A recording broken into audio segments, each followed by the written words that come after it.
Meanwhile, Ukraine says that Russian troops have launched multiple attacks to the west of recently captured Avdiivka. Kyiv has accused Moscow of trying to attack beyond the city and force more gains on the battlefield. This comes after Russia claimed full control of Avdiivka. Russia's defense ministry has released a video showing what it claims are Ukrainian troops under heavy bombardment.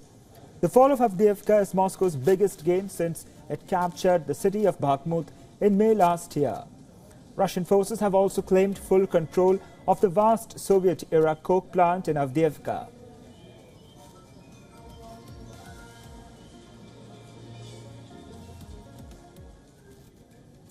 Meanwhile, Ukrainian authorities have opened a war crimes investigation based on two separate reports of Russian troops shooting Ukrainian soldiers.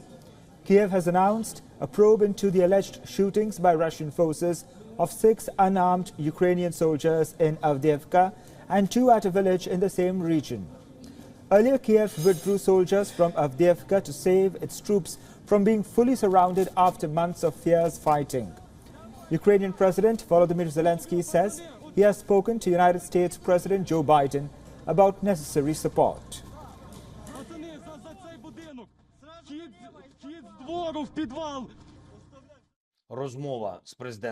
The conversation with President Biden, very important points, in particular about Avdiivka and the necessity for the continuation of principled and sufficient support for Ukraine. The talks with the Vice President of the United States were very substantive.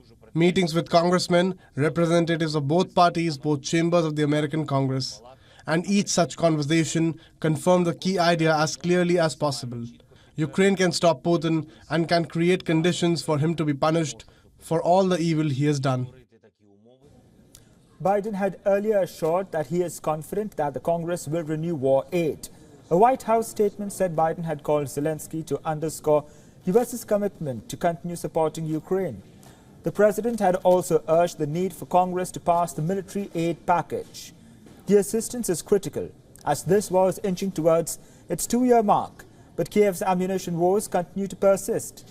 It is receiving too few artillery shells to properly defend its front line against Russian assaults. Denmark has pledged to transfer all of its artillery to Ukraine and has called on Europe to unite in its support for Kyiv. Russia has repeatedly criticized the West for supplying arms to Ukraine, arguing that this will only prolong the conflict.